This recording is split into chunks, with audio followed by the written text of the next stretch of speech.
Ah, Sheldon. The inspiring story of this dorky looking turbo nerd who was so obsessed with Splatoon that he actually managed to turn it around into becoming his career. Why are we why are we looking at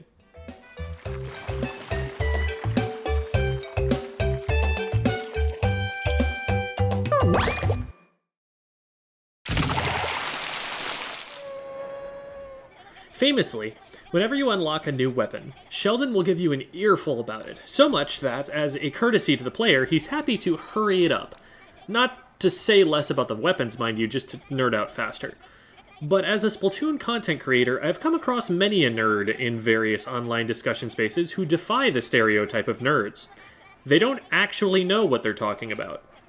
Sheldon may have a captive audience of literally everyone who plays Splatoon 3, and will therefore always have more clout than me, but the fact that he has clout just makes it all the more important that we peer review his findings to ensure that he isn't spreading misinformation.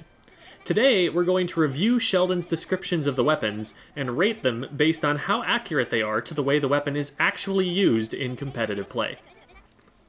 I figure we'll just go through these in the order that they are offered you in the game.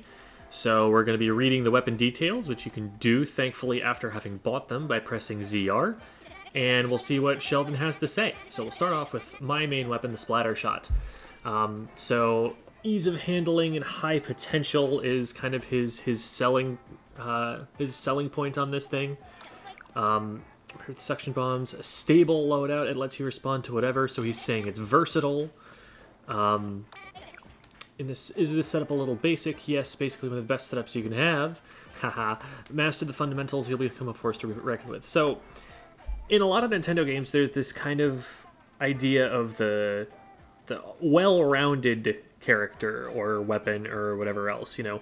You've got Mario. They always just make his stats even across the board because they want everyone to be able to play with Mario and at least be able to get something done.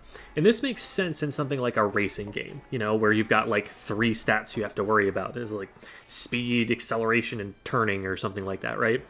And so you just make all of those even, and that's good for people to be able to figure the game out, and then maybe they can specialize into something else. But the Splattershot is not a jack-of-all-trades kind of idea. The Splattershot is pretty aggressive. You need to play up either really close to someone or play very passive and supportive. And if you're anywhere in between, there are a lot of weapons that are going to be able to take you out. The jack-of-all-trades kinds of things in this game will either end up being a jack-of-all-trades, master-of-none, and therefore be like mid to low tier, or it'll be a jack-of-all-trades, master-of-everything, and it will be the Splash-o-Matic or the Sloshing Machine, the 2 best weapons in the entire game, and it's not even close. So that's fairly accurate. That said, I can see where they're coming from on this one. It is a short-range shooter, so it's something that's going to be able to paint its feet. It's going to be able to get out of uncomfortable situations a little bit better than most other weapons, and it is pretty good for learning the basics fundamentals of the game. So I ended up putting this one in minor inaccuracies, but it's not that bad. Next up, Splat Roller. Excel at close combat and inking turf. That is not a thing that rollers are good at all, except for the Flingza and the Big Swig, I guess, being 2 notable exceptions.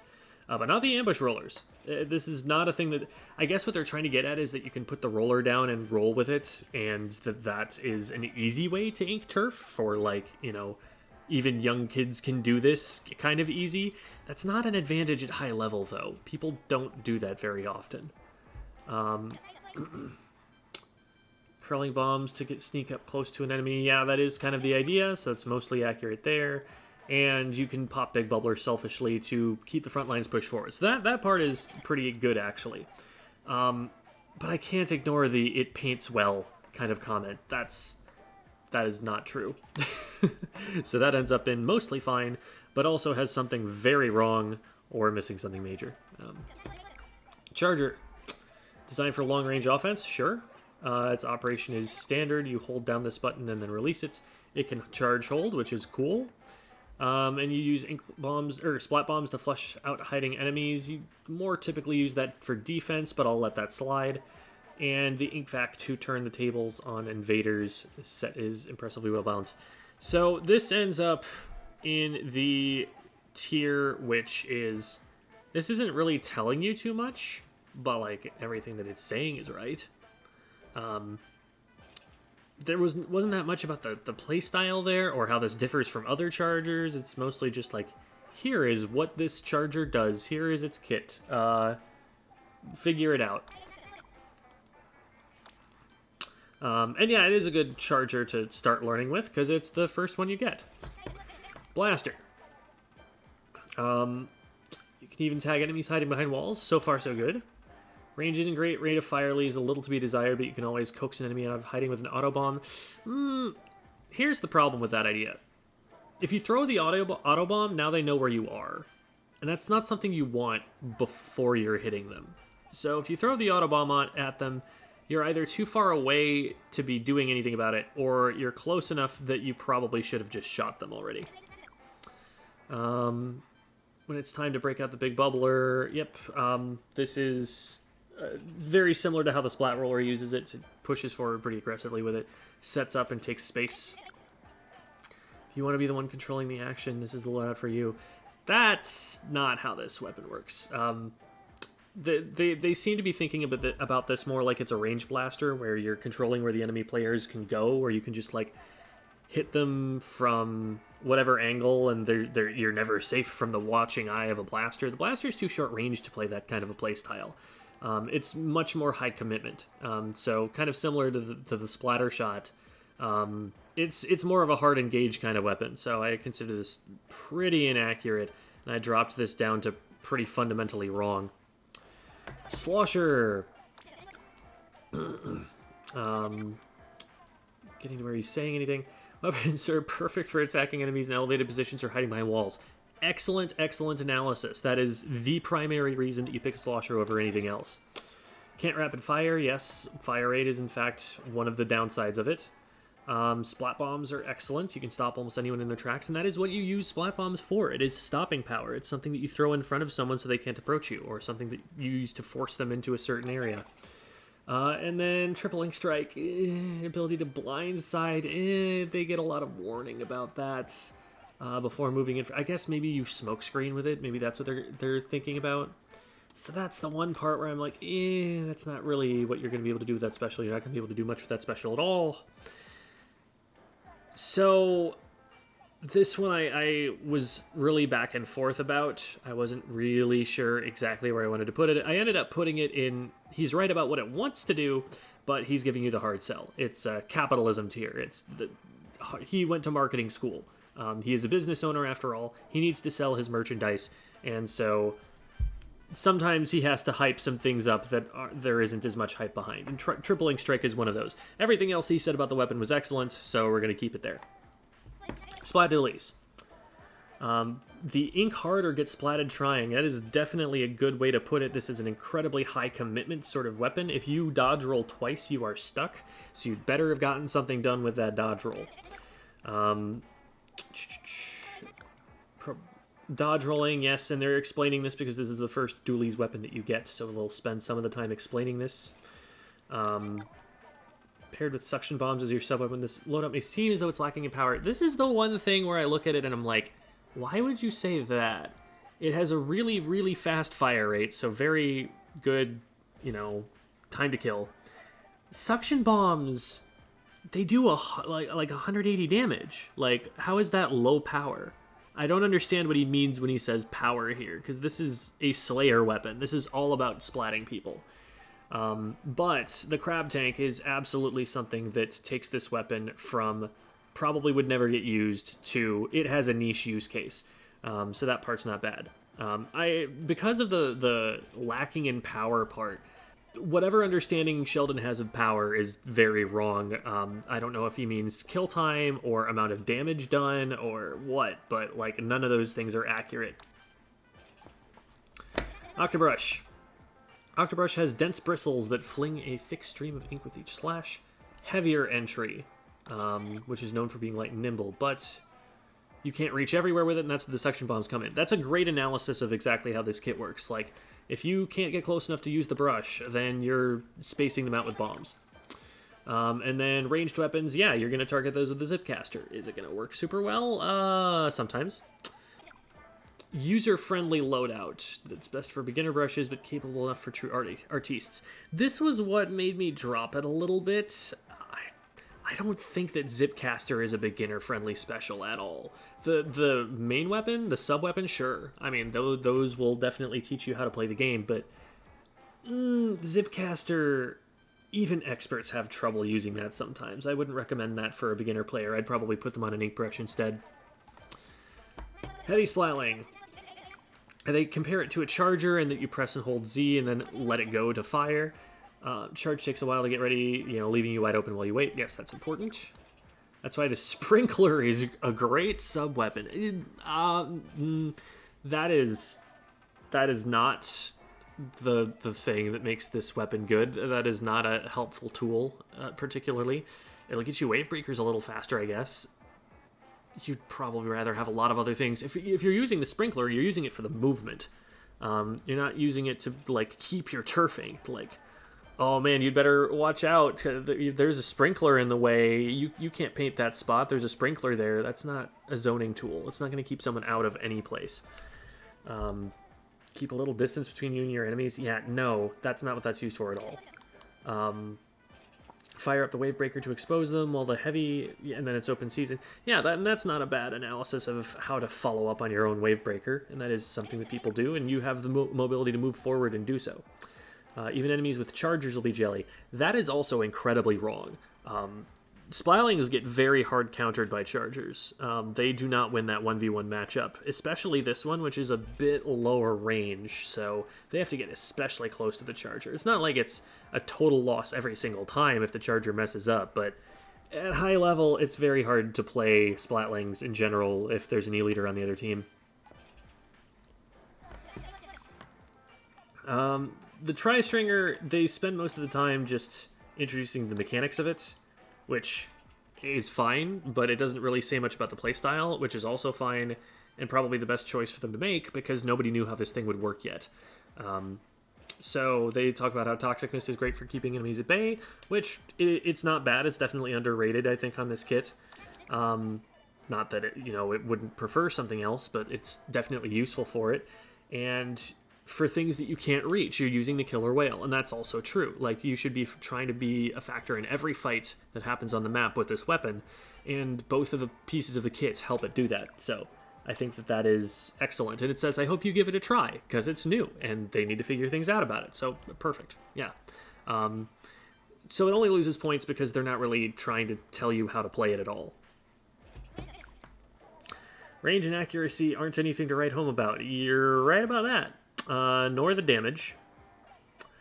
But break out a pen and some stationary for its rate of fire. I mean, cool. It's not going to kill anyone. When you pair a nimble weapon like that with fizzy bombs, it makes movement a breeze. This is an improvement to its movement. You can just chuck one at the ground with single charge, and it's basically a curling bomb. And it's impressive that they know that it is used for movement and not just for chucking and holding up choke points. You can quickly lock down a lot of turf to help support your teammate. Yep, also true. Of course, inking turf is the name of the game, but sometimes you need a little oomph, and that's where the reef slider comes in. So players want to mix it up. See, like, all of these things are very, very positive spins on the truth. The fact of the matter is, though, it's a very, very, very weak weapon in every regard, except for painting. And what it paints for is one of the worst specials in the game. It's just mismatched in a lot of ways, and it is not good. So I put this in capitalism tier. He's right about what it wants to do, but he's giving you the hard sell. It's not going to actually accomplish that for you. Splat Brella. So he explains the mechanics of it, and it still protects you. It's a triple threat. So I guess you could say it's got you covered. The triple ink strike and sprinkler do not cover you. So this went in the hard sell tier. Everything else about it is like, yeah, that's how Brellas work, but this one's like, exactly how does that help? All right, Wiper. So it explains the mechanics again, because, again, new weapon class, and this is the first time we've seen it in the shop. Step forward to attack, yeah. Paired with the torpedo, you can slash across the battlefield. And this is pretty much how it's being played. It's being played very aggressively. It's being played very mobile. Level your enemies with a single stroke. I mean, yeah, if somebody comes up to you or you get on top of someone, you're going to one-shot them. Almost too good. It's not that good. It's solid. It's usable in competitive play. It's not the best. In part because of the Ultra Stamp. Ultra Stamp is not the part that's going to make the enemy team surrender, so that one goes into capitalism tier as well. Custom Junior. Loadout lets you seek out and exploit your opponent's positions and maximize your team's advantage. It is a support weapon. It is going to do a lot of information collecting for the team. It is going to be annoying as heck. No I in team, no L in victory. Those who are just generally good at spelling. Sure. I spell pretty well, and I have fun on the Custom Junior. Well, but we'll put that in spot on. I think that one's pretty accurate. N-Zap 85. Power is certainly adequate. So here's the thing, right? Sheldon doesn't say this kind of thing about the Aerospray. Sheldon doesn't say this kind of thing about the Splattershot Nova, which do way less damage than the N-Zap does, and also need 5 shots instead of the 4 that the N-Zap has. So I don't know why we're beating up on the N-Zap here. This part annoyed me a little bit. It has a 2 frames slower kill time than the Splattershot if it hits all of its shots. Like, that's still pretty good. It's not the reason that you pick it, though, and so I guess that's part of why he's talking about it like that. Suction bombs. So your enemies are scrambling, and that's when you hit them with the suction bombs? You throw the suction bombs defensively. It's not a, oh, I've got them on the ropes now, time to throw the slowest exploding bomb in the game for them to run away from more. Not exactly how it works. But Tacticooler is to energize the squad for a big push. That's exactly how this is going to be used, especially in Rainmaker. You're going to pop it, and then everyone's going to run forward really fast. And it's a nimble loadout. That's accurate. Built for teamwork. Sure. It's what makes the dream work. So it was like, there were some parts of this that were good, but like beating up on it for its damage that much and talking about the way that they use suction bombs, I felt like that was too inaccurate, and I didn't want to put it any higher. Whoopsie daisies. We're going to move back over to the Carbon Roller. Here we go. All right. So, lightweight, of course. If you can find an opponent with an Autobomb and then sneak behind them, it'll get the job done. Here's the thing. If you've thrown an Autobomb at them, they know where you are now. So you're not going to be doing any sneaking. The Autobombs are great for scouting, for sure. But also, they're not going to enable a flank. So this part of the playstyle is just not quite right. Zipcaster can help you surprise and undelight your opponent. Yep, basically if you want to be a ninja. So there were definitely some parts of that were like, it's not quite right. But the overall idea, you're playing like a ninja. I have to give him credit for having that correct. So ends up in minor inaccuracies. Rapid Blaster, improved rate of fire, modest ink consumption. Sure. Big trade-off, low power. Yes, it's a slow time to kill. And this is the part that really confuses me, like what he means about power. Because it does a lot of damage in one hit. Like if you're comparing its power to the N-Zap's power, then you would say that the N-Zap is less powerful if we're talking about damage and more powerful if we're talking about time to splat. So I don't know where they're going with this. It is definitely not going to splat very quickly, but using the ink mine to reveal enemy positions does not do much to make up for it. If you're using this weapon, you want to be very far away from someone, and that is not where they're likely to get hit by an ink mine. Not a great pairing with it. What I do with a combo like this is use the Rapid Blaster to create a whirlwind of ink. that would be an Aerospray. I don't know, or maybe a Sloshing Machine. I don't know what you're talking about with that. I guess they're trying to talk about like zoning people out with it so that they have fewer places to stand, which is kind of the point. Then take it to the next level with a triple ink strike. You can't both fire this weapon and the triple ink strike at the same time. So, I don't know. I give them credit for knowing that it's kind of a zoning play style, that you're trying to cut off your opponent's options, focus in on key areas of the map. But the way that they talk about that working is not exactly accurate. So I took it down a peg.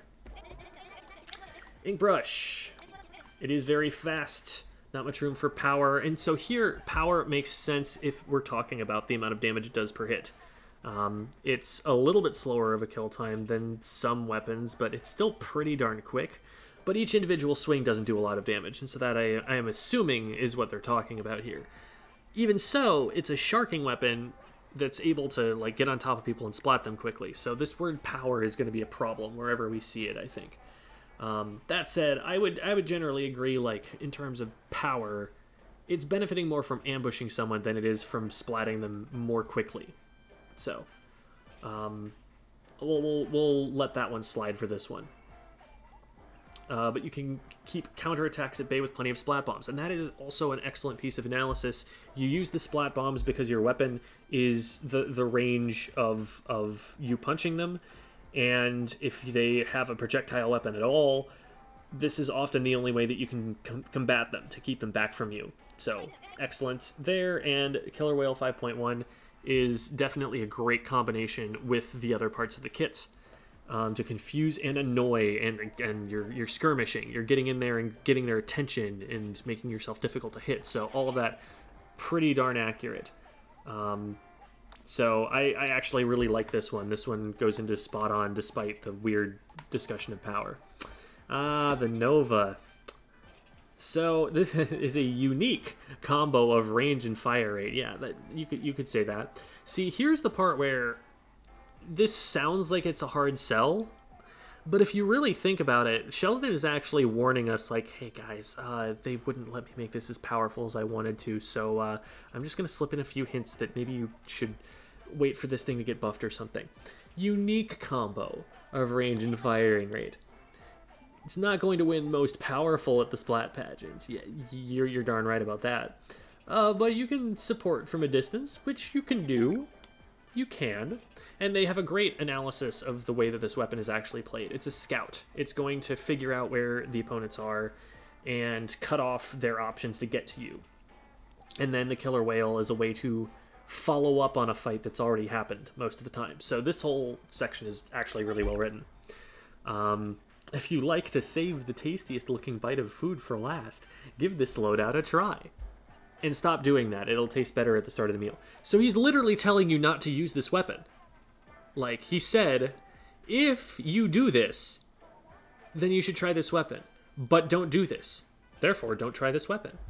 I can't say anything more about it. That was just artfully done, Sheldon. Well played. Classic Squiffer. So, bit shorter on range, in return it can charge up more quickly, which is true. One of the things that they do miss here is that the aerial charge time is faster, and that's one of the big selling points of this. Allows you to use it in a more offensive way. Yes, true and funny offensive joke. Point sensor to coordinate an attack with my teammates. Yeah, sure. See, here's the thing. Every shot you fire should be one-shotting the opponent. The most that's going to happen here is they're going to, like, draw aggro and then you're going to shoot them. Or ideally not the reverse, but, sometimes you get put in a bad spot. Those are about the only two things that should really be happening coordination-wise. So I guess, like, I don't know. That part of it doesn't read super well to me, but if my home turf is invaded, I'd deploy the big bubbler and hide inside. And sure, like, this is a thing you can try to do, and it works okay sometimes against some weapons. Some weapons will just rush you into it, though, and make it very difficult for you to hit them. So, not great, but it's not bad either. Jet Squelchers, and there's two of them. Extremely accurate and fairly rapid shots after executing a roll. They hype up its accuracy a lot. It's not exactly the thing that you use this for. Sniff out both enemy.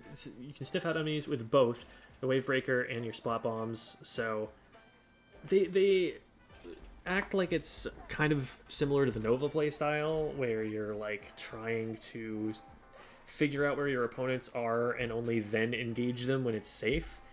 That's not exactly the way that you do it. I don't even know what this sentence means. If you like to stick and move with accurate shots, what is stick and move? You like to stick? That's not an intransitive verb, Sheldon. Across a long distance. This is a kiting weapon, and that's something that really does not come across at all in this description. And so I dropped this down pretty far. This, I think, is one of the not so good ones. Sploosh. Close combat. Yep, that's exactly what you want to be using it for, because it's not going to hit anything else. And the curling bombs are definitely something that can get you in there if people don't know how to defend against curling bombs. And it does move pretty quickly, and then you use the Ultra Stamp to usually just get splatted straight out of it. This is like an accurate description of how the Sploosh is going to try and play, and the Sploosh is going to try and play it, and it's probably going to fail. So this goes into capitalism tier.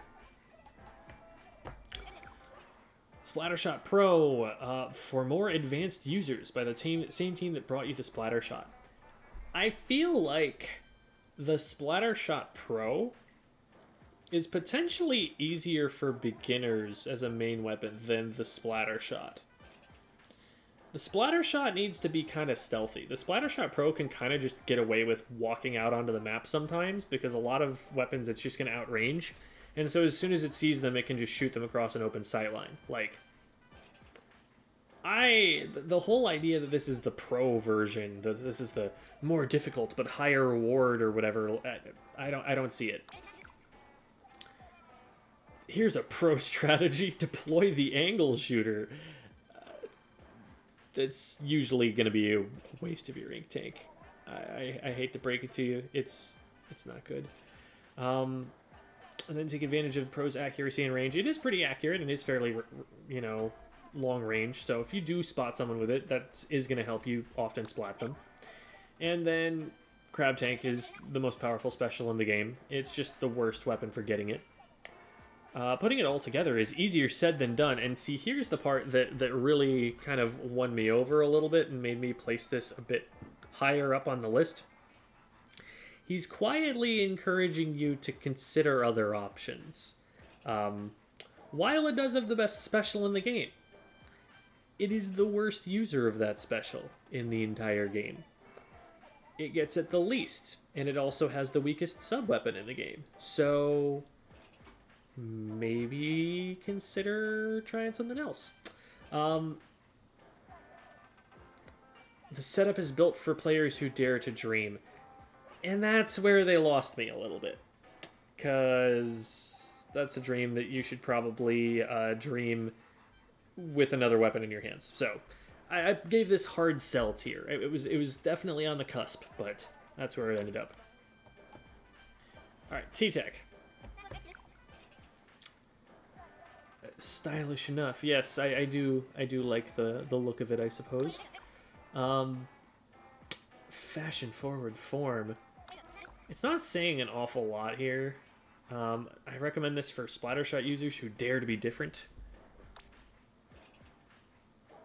I don't know, it's not saying an awful lot about it, but it is also kind of right that it's just, like, very similar to the Splattershot, but it's got some funk to it in the triple ink strike that, like, ugh, can you make that work? I don't know if you can. And it almost seems like he's kind of warning you about it. I don't know. There's not an awful lot to work with here, so I'm going to put it in pretty much correct, but doesn't say that much. Splatterscope. So Splatterscope, they kind of do a decent job of explaining the difference between scoped and unscoped chargers, because this is the first time you're getting a scoped one.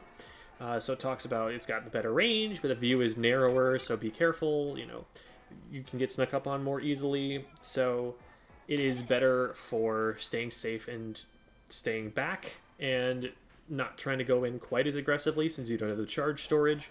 So that's a pretty good overall overview. It's not saying that much, but it also doesn't say too much about how to use the ink vac and splat bombs. But I give it a lot of points for talking about why you might choose this over the standard Splat Charger.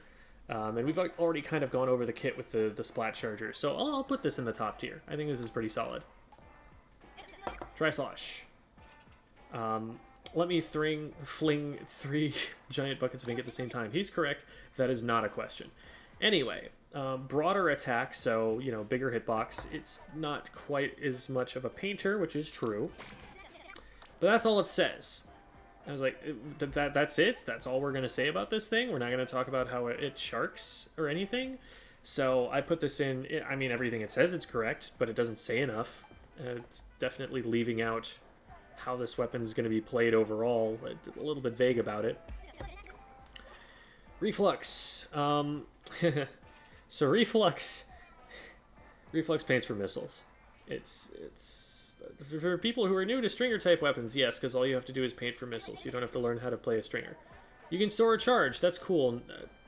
People can do that if they want to use the main weapon for something other than painting missiles, I guess, if that's a thing you want to do. Comes with curling bombs, which is cool, but it takes up a lot of your ink tank, so you're going to use that ink tank instead of painting for missiles a lot of the time. Hey, there's the missiles part. This ends up just being used to paint for missiles, and so whatever he's saying about it is, you know, it's definitely not being used the way that it was designed to be, and this ends up pretty low. 52. Heavy hitter is true. That is very fast kill time and only 2 shots. Lots of damage. Expensive fire rate, which is why I want the splash wall to hide behind while reloading, which is, yes, excellent. When someone is able to take advantage of the main weapon, you can always just put up the splash wall, keep yourself safe. And you've got the killer whale. If they're playing too safe, you can flush them out. You can dive in on them with this, which is awesome. And this is the one sentence where I was like, oh, man, that was so close, and then you screwed it up. The 52 gal is one of the last weapons that's going to hang back and wait. It is going to jam its way in the front door. It's not quite as aggressive as something like the Tenta Dualies, but it's close. It is really, really, really aggressive. So sitting back and waiting is not really its style, and so that ends it up in a pretty low tier here. Range Blaster delays the... Yeah, okay, science, sure, whatever, we'll pretend that exists in this game. Lose a little fire rate, that's okay. When you have suction bombs, to flush out your opponent's... it's okay because your blast is massive range and AoE hitbox, and that's really what's good about it, but we'll ignore that part. You can use the suction bombs to flush them out of certain positions and to play defense, which is super nice for it. Wavebreaker reveals their positions, forces them to kind of hop up, which is all awesome for the range blaster. And this, you know, the idea that they have nowhere to hide, they talked about this with the previous blaster, with the vanilla blaster, but this is the weapon that actually does play like that. So this one, you know, if anyone who fancies themselves a master of the hunt, you do have to be very careful about exactly how you go in for a fight, but when you find it, it's a very winnable fight with the ranged blaster, so I thought this was pretty much spot on. Dynamo Roller. High strength and low mobility, that's for sure. Wasn't able to reduce the weight on the motor as much as I would have liked. Whoops. Can really smell some ink. Yes. Pair it with the sprinkler, and you can push forward to... Hold on. The sprinkler does not help you push forward, nor is that a thing that this weapon does. You're going to apply pressure, but it's not going to be from the front, that's for sure, and the sprinkler isn't helping you get there. What will your team be doing? They'll be getting the Tacticooler. You'll be the most popular teammate for picking this really weak low tier of a weapon that gets its shots squid rolled. Not exactly. Slosher users. It's got cool stickers. This is true. I can't speak against that. No one will be laughing when you master the angle shooter. I would laugh. And if you use the zip caster to reach high ground, you can rain down ink all day like only a slosher main can. Sloshers aren't very well painting weapons for the most part. There's the Bloblobber, I guess, and the X-Blow, but not this one. It's kind of mid in terms of its paint output. So I guess maybe how only it can, like maybe over the top of ledges is what he's talking about, but that's not very clear, and it's definitely misleading. Your bucket will runneth over. I mean, okay, figuratively, sure. But again, it's not a very high paint weapon, so I didn't feel comfortable putting it up super high, but it's not the worst either. Mini, new and improved, I wish. The kit that had Burst Bomb and missiles in Splatoon 2 was definitely better than this one. Loadout comes with Burst Bombs, which are excellent for inking walls. It's excellent for a lot of things, and I'm surprised that inking walls is the one thing that they come out with of it, but that is something that's good for it. And situational strategy. Now, the reason that I ended up putting it this high was this is another situation of him sneakily warning us that the hammer is situational. Yes, it's very good in a situation that I made up in my head. Yes. So he's kind of warning us, you know, like the rest of it's good, and then there's the stamp. Maybe don't choose the stamp. So spot on, absolutely correct. Luna Blaster. This one I was really on the fence about because the description of how it plays is pretty accurate. You're going to throw splat bombs at things that are too far away, and then of course you've got the zip caster if you need to go after a backline target. And the set is ideal for players who want to read the terrain and react. They can't create their own terrain because you can't paint very well with this. So you really do have to work with what paint you've got on the field already put down by your teammates. So that part is actually really good advice for playing the Luna Blaster. Now, is this set ideal for those players? I have a pretty low opinion of the Luna Blaster, so I put this in capitalism tier, but pretty well said otherwise. L3. Why fire once when you can fire 3 times? Well, because it has a really long cooldown after those 3 shots. And other weapons can fire 3 shots just as quickly, but then just fire 3 more shots afterwards. Anyway. Isn't a full auto. Holding down is like pressing the close door on an elevator. It does absolutely nothing. I will not have the close door button on an elevator slandered. It absolutely makes the door close a few seconds faster, which I appreciate. And it's also a way to do so when maybe something has caused the automatic mechanism to not want to close the door. So, step off of your elevator criticism here. Stay in your lane. I want to time them perfectly and wait for the right moment to toss a curling bomb. That's why it's not like the curling bomb is the cherry on top of this kit. It's for mobility, and that's about all you're going to use it for. Maybe you can poke occasionally with it. Or if the triple shot won't do the trick, there's always the crab tank, yes. And that is a really powerful piece of this kit. Who's this set for? Just about anyone. This is the part that really threw it for me. Just about anyone. This is one of the more difficult weapons in the game to get to know as a main weapon. It's very aim intensive. It is not something I would recommend for a beginner. All the beginner is going to be able to do is paint for crab tank, which admittedly is a pretty powerful strategy if you know how to use crab tank. But a beginner will probably not know how to use crab tank either. So I can't really put this that much higher because they are trying to say that it's for beginners, and it's absolutely not. Sniper Rider. Prolific. I really do appreciate that as an English teacher. Hold down. Okay, so it's explaining the basic mechanics. Charger less powerful than some other chargers, and you can't store a charge, which is the same as like a Bamboozler, you know, same sort of trade-off, which is fine. But when you have the Sprinkler to help you and the Tacticooler, those may be catches you can live with. The catches on this weapon are not the damage or the ability to store charge. It is the kit. Sheldon's got it completely reversed. The Sprinkler and the Tactical are absolute liabilities on this weapon, and they are the reason that it is not seeing widespread use more than anything else. So that's a bit off. Sloshing Machine. So this is one of those few weapons where his glowing praise of it, of every aspect of the weapon, is actually well-founded. Every volley of beautiful twisting ink, he's waxing poetic about it. Great for covering plenty of turf.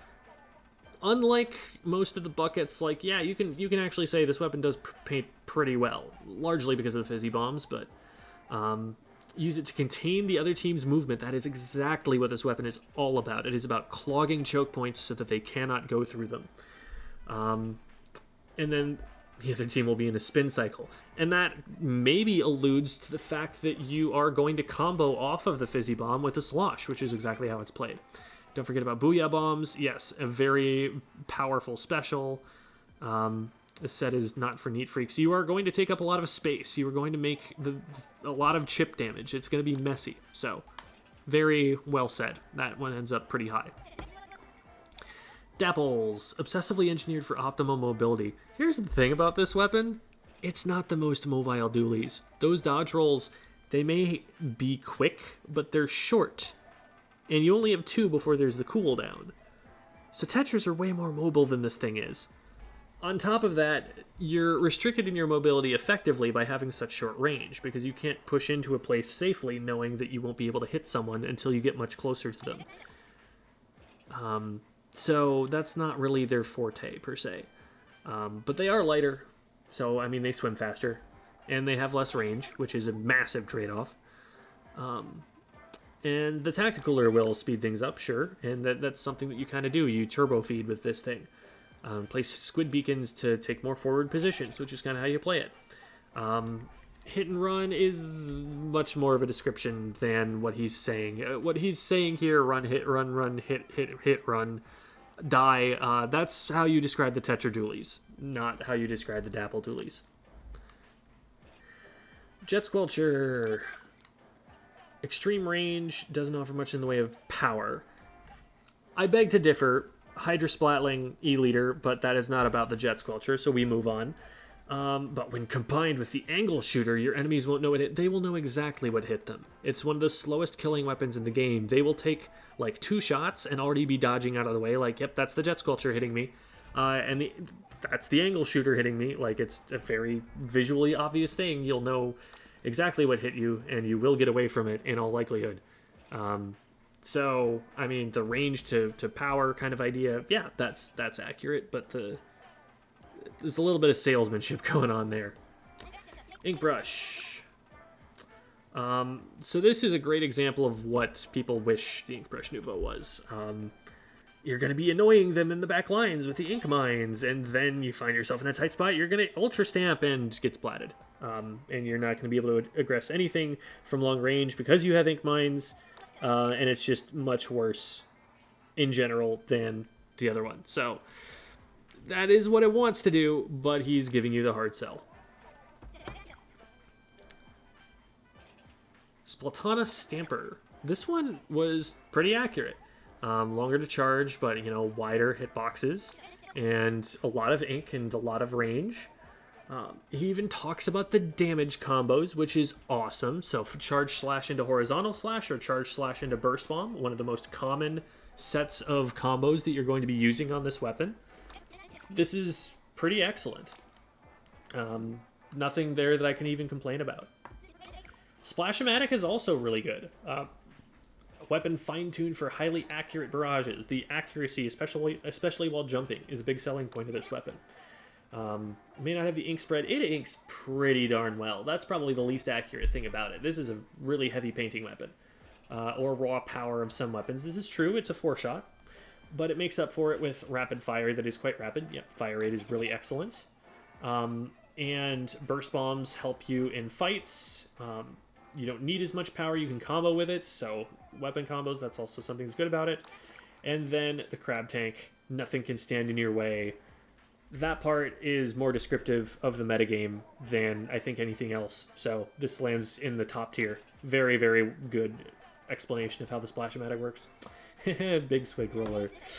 You ever think to yourself, this roller is great, but what if it were wider? They've taken a regular roller and, I mean, they made it bigger. They've spent 2 whole text boxes on this joke. But, like, that's about all the thinking that went into how this weapon was designed. Horizontal swings hit a wider range, so yeah, it paints a lot. The attack power is lower than other rollers. That is a massive drawback, yes. May not be an issue if you're hiding behind a splash wall. It's still an issue when you're hiding behind a splash wall, unfortunately. And when you have an ink vac, it's pretty well balanced. This is hard sell. There's nothing he's saying that's like particularly wrong, although he doesn't mention the fact that you paint with this, and that's the biggest aspect of it. If you can't stand to see even a single spot of uninked turf. Now that part, that is exactly what it's about. And I know he's probably saying it because the roller is wider, but you know what? We're going to give it to him because this is just a painting weapon. Tenta Brella. Try placing a squid beacon, then opening it wide for your teammates to gather behind. This fundamentally misunderstands the way that Tenta Brellas tend to be used. This weapon is not like a Reinhardt that stands in front of the rest of your team and shields them. It's more often actually used as a distraction. It's more often used as something that can keep itself alive and be very independent, off at a different angle to draw multiple players, because otherwise, how are you going to kill this thing? This shield has like 700 health. And so, meanwhile, your teammates are able to operate at an effective numbers advantage because it takes so many people to deal with the Tenta Brella. That's how it's traditionally been played, and so it's really not this kind of Reinhardt style that they're talking about, and that's a pretty major issue with this. Also, it's got some problems, and so it's being upsold for sure here. Loadout is for the ultimate team player to protect and support their team. Yeah, that one was probably one of the weaker ones. 96. They've definitely nerfed its fire rate for sure. You have to make each shot count. You can set up a sprinkler to help secure your turf. Again, they have this idea that the sprinkler is going to, like, zone people out of an area, which is just not accurate at all. That's not what that's there for. It's just going to get you a little bit more paint. And the ink vac special doesn't suck. I mean, it does. Yes, it really does. It does suck. It's situationally useful, but it's such a layup, you know, you gotta go for it. Doesn't say an awful lot about, like, what you're actually gonna do with this. Like, okay, it's got range and not as much of a fire rate. Where should I be standing? How should I be playing this thing? Am I farming for ink vacs? You know, am I trying to zone people out? Am I using the chip damage? It doesn't say any of that, so it's not, like, super wrong, but it's also not trying to say too much. Alright, Tetras. You can shoot while rolling. I'm glad that they mentioned that little tidbit. That's really useful for people to know about so that they know just how freaking hard this weapon is. Autobombs can be chased out of the hiding spots. Yeah, kind of. Like, it's a way that you scout to see if there's anything unsafe before you dive into an area. And then swoop in with the splat. Yeah, that's exactly kind of how you do it. The Reef Slider is a little bit upsold here. It's not really the biggest part of this weapon, but for people who want to set up their own pincer moves and pressure the enemy, that is exactly what this weapon does, and so that puts it in the top tier for me. Aerospray. Love the Aerospray MG, but wish it came with a different sub and special? I mean, yes, at least in the second part, maybe not the love the Aerospray part. It's the same great Aerospray that lets you spray it, not say it. Cool. But you're definitely not going to have much of a say over whether you win the match. I will give them that. The addition of the Sprinkler sub gives you absurd coverage, which is true. And when you want to accomplish anything at all, the Booyah Bombs will definitely help. That's about the only thing you're going to... the part that really clinches it for me, though, is I recommend this set for those who ink outside the box. First of all, referring to the terrible accuracy and the four corners of the reticle that make a box around your reticle, you're definitely going to be shooting, it seems, outside that sometimes. But also, this is for people who think differently. Like, most people who play a competitive PvP game they're thinking like, okay, how can I win the game? That's not exactly how an Aerospray player is thinking, is it? So, yeah, I'll give them that. I'll put that in the top tier. E-liter. A remarkably long range even for a charger. Yes, that is the big thing about the E-liter. If it weren't for cover, if it weren't for maps that have corners and walls and stuff, if it was just open and flat, the meta would be 4 E-liters because you could just never get close to them. Set ink binds for opponents who get too close. That is the primary use for them. And then Wavebreaker just reveal those who are slinking around. That is also the primary use for that. They kind of nail how the kit is used. All about long range accuracy. In the right hands, it definitely hits the target. Nothing to complain about there whatsoever. Really well done. Looks like an ordinary umbrella, but it was designed for stealth splatting. This is bizarre. Sheldon seems to have the idea that this is a sharking weapon. Sharking weapons need to splat people quickly to make good on the fact that they snuck up on them. And the Undercover Brella cannot do that. It can't just, like, delete someone quickly. It's one of the slowest splatting weapons in the game. Rapid fire can be... Rapid is an interesting statement. I mean, I guess compared to other Brellas, kind of. Not even that much faster, though. Stealth capabilities. How is the Ink Mine a stealth sub-weapon? Like, it itself hides, but it doesn't help you hide. Or if you're hiding, it doesn't help you shark someone. If you're the one who's hiding, usually you know where they are already, so you don't need them revealed to you. So that one's really strange to me. And then fire up the reef slider if you're spotted. See, you're gonna be spotted most of the time that you're playing this. Like, you're going to be standing out there and drawing enemy aggro and trying to bait them to fall into your ink mines and not sneaking around like he's saying. So that's a fundamental misunderstanding of how the weapon plays. Squeezer, flexibility, absolutely. This is one of the most versatile main weapons in the entire game. It can do so many different things. And part of that is because of the different firing modes, which is also well represented. You'll barely even need the splash wall. Yes, this weapon doesn't need a splash wall. It needs something else. It needs a bomb. So he's adequately described the biggest weakness of the weapon. But it's there for you anyway. Yep, that's how it is. And Trizuka to snipe people who can outrange even you, which is excellent. So I thought that was really well written. I do give the Bloblobber some extra points for all of the blob puns or whatever. That is probably my favorite part of the century. But it's not the versatile weapon for every job. It's very niche and situational. It paints a lot, and that's about all it does. It paints a lot, and it controls a zone, and it can bounce things off of walls really well. But the kit is incredibly supportive and really just focused around painting. So they complement just the painting aspect of it, but these are the two weakest parts of the kit from the previous game. So it's not that bad, but it's pretty off.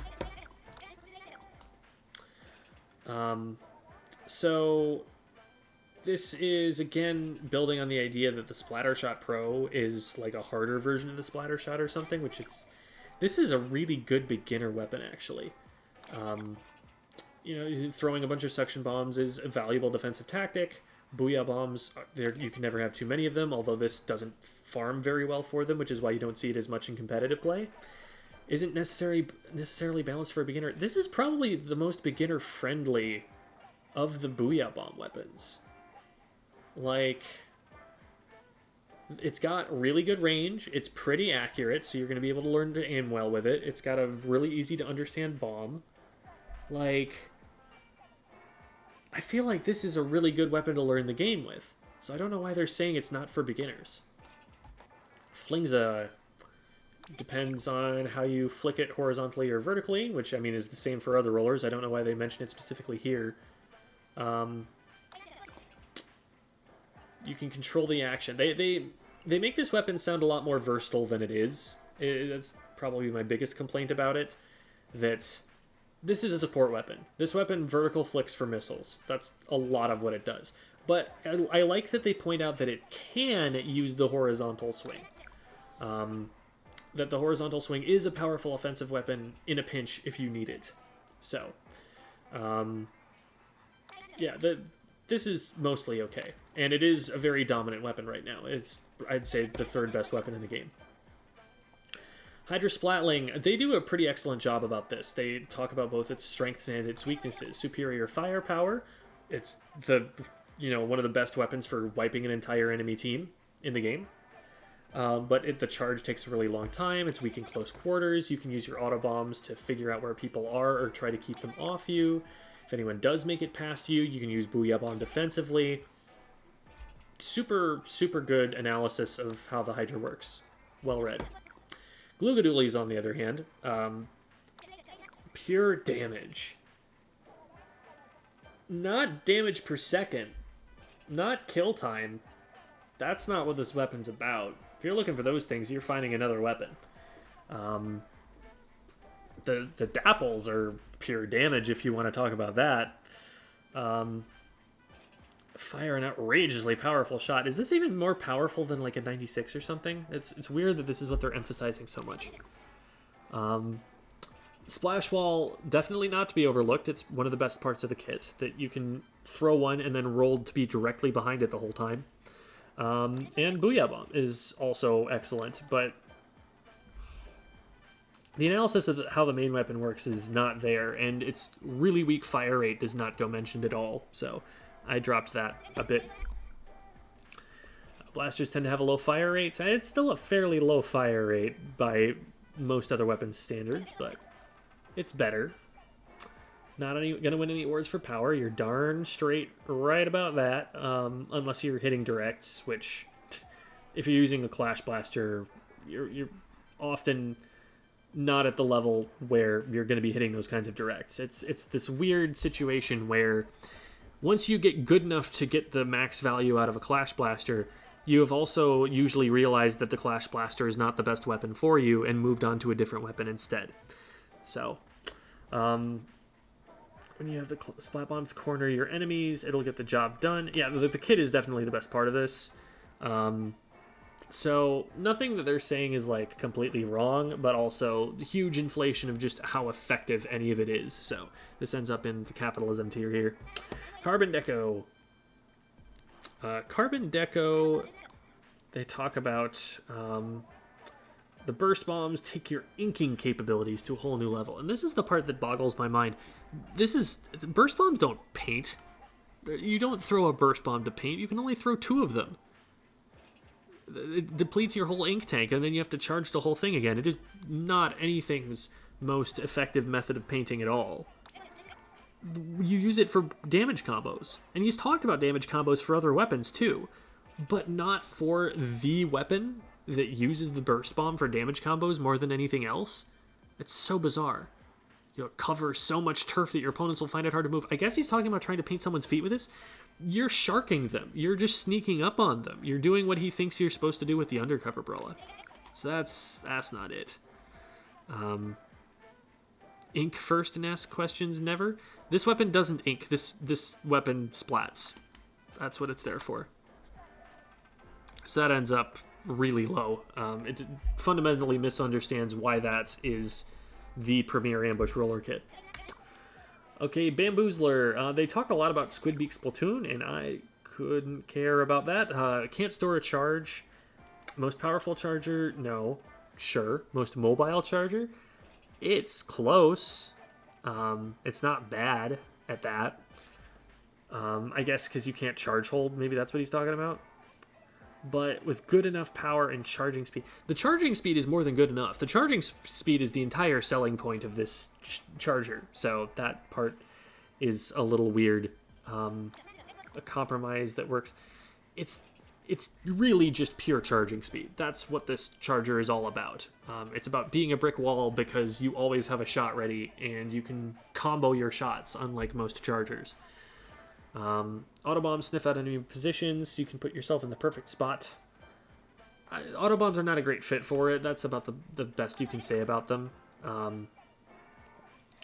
And coup de grace, yeah, it can finish off a shot that you hit, so that part's not bad, but the misunderstanding of like why you're running this charger is definitely not great for it.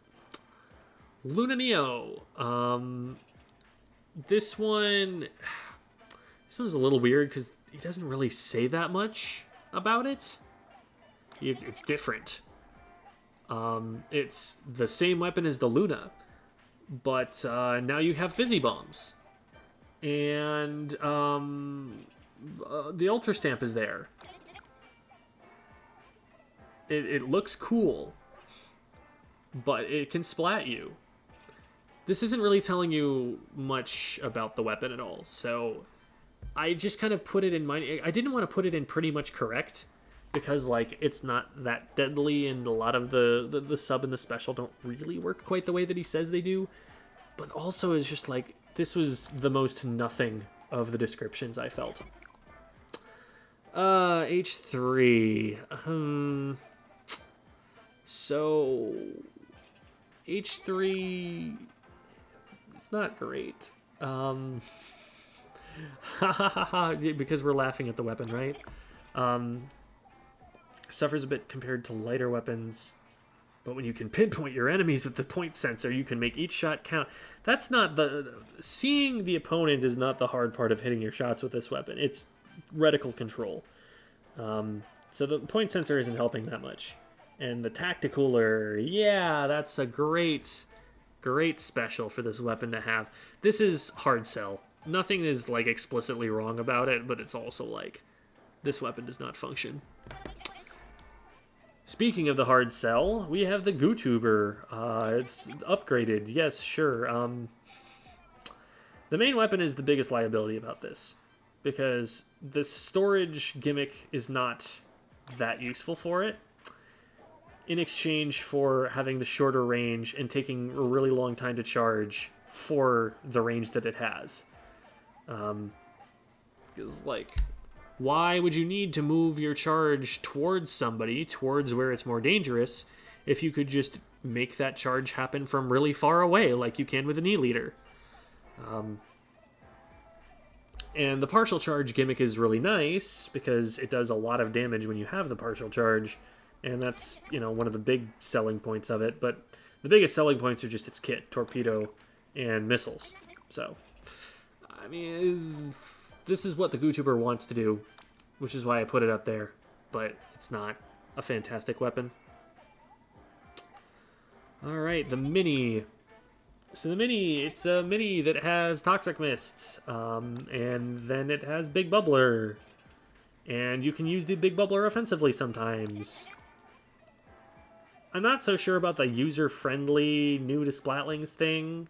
It does have a fairly fast charge time, so I guess maybe, and maybe you can kind of like play around the fact that you can make things a little bit safer for yourself to stand there and charge, and maybe you don't have to be playing around cover as much, so maybe that's what they're going for. I can't speak too much to it being beginner-friendly, but there's nothing all that wrong there. It's just also not saying a lot about how to use it. Rapid Pro. Try catching your enemies in a little toxic mist before giving them a few explosions. Yes, that is something you can do with this. Inkvac is very situational, but it'll make the tactically inclined player very happy. Yes, so this is for someone who enjoys thinking about the tactics of how to make this weapon work, because it's definitely not making up for it in kill time or anything like that. Whizzing through the stage so fast, no one will be able to appreciate their cool design. As weapons, though, they're pretty good. Least accurate thing that Sheldon says, probably, about this whole thing. Torpedoes, not bad. They are distracting and annoying. They can be a way to, you know, get someone to look one way while you charge at them from another. But the Reef Slider, it's not gonna do good for you in this situation. If you're good at reading the map and making your own plan of attack, you should play the Tenta Dualies instead. E-liter 4K scope. Long range with a scope for added accuracy, and a shot range that beats almost every other charger. Why does it say almost? It's every other charger. It's the longest ranged weapon in the entire game. I don't know what that's about, but you want to be extra... Maybe they're planning on adding a longer range charger in the future? Like, that's weird. You want to be extra aware of your surroundings when scoping in. Yes, that is true. Won't let you store a charged shot. Also true. Comes with the same kit as before. Stay safe while zoom in and splat unsuspecting opponents. Aside from that one weird word there that I'm going to ignore, all pretty much the same, just as accurate as the previous entry, which we also put in spot on. Nautilus was the first Splatling to allow you to store your charge while swimming in ink, which is true, and that is definitely a thing that mattered. That made it a very aggressive Splatling, and this is exactly how you play with it. You do swim forward with the charge, get around a wall, and then splat someone with a very fast fire rate. So that is all well and good.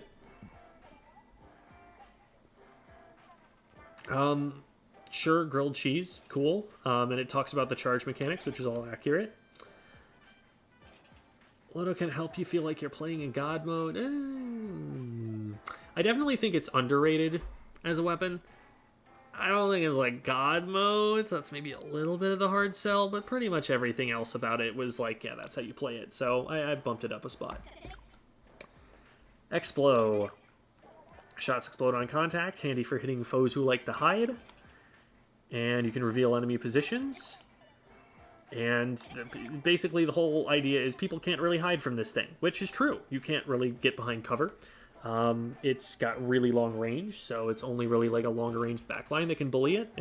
That's kind of how that works. And last but not least, the ballpoint.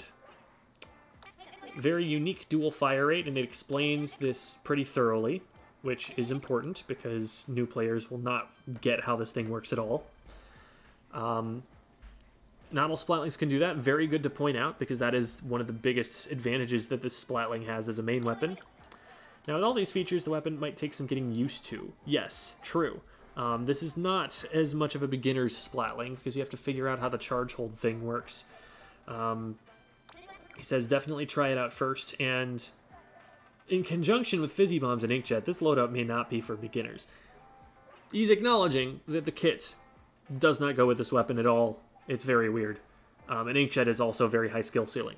I think this is all pretty accurate. Except for maybe the technical wizard's dream come true. I don't know about that one. But it is definitely one of the more complicated weapons, and not something that you would want to recommend to a beginner right away if they're just trying to pick up Splatlings. And it's also not that high of a high tier of a weapon, so you wouldn't want them on it anyway. So I think that gets you the right impression for sure. Alright, we made it all the way through, and in much less time than one of my tier list videos, so I'm going to count that as a W. Here is the final list if you want to keep checking it out. Thank you, everybody, for watching. We'll see you next time.